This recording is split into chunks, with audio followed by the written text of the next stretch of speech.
যেদিন আপনার আমার আমল নামার মিজানের পাল্লায় হিসাব নিকাশের সময় হবে নেকি ও বদি, পাপ পুণ্য।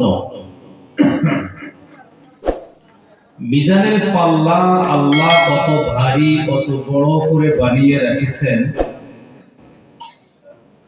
তাম পৃথিবী যদি মিজানের পাল্লায় উঠাইয়া দেওয়া হয়,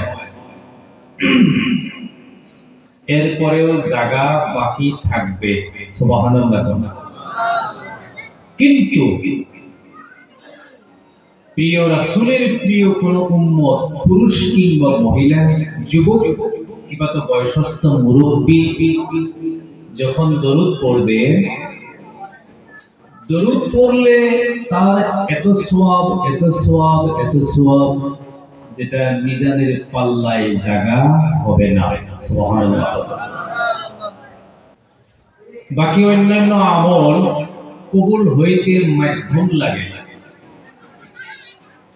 দরুদ শরীফ এমন একটি আমল যেটা পড়লেই কবুল হয়ে যায়। সুবহানাল্লাহ। ইলমে তাসাউফের বর্ণনা, আমরা যখন দরুদ পড়ি আল্লাহুম্মা সাল্লি আলা মুহাম্মাদ, মুহাম্মাদ মুহাম্মদ বলতে দুইটা ঠোঁট আমরা এক জায়গায় জমা করি। মুহাম্মাদ, যখন আমরা দুইটা ঠোঁট এক জায়গায় জমা করি, ঠোঁট দুইটা আবার খুলবার আগে আপনার 60, আপনার 70, আপনার 90, আপনার 100, যার যে ওমর, যার যে বয়স, সেই বয়সের গুনাহ মাফ হয়ে যায়।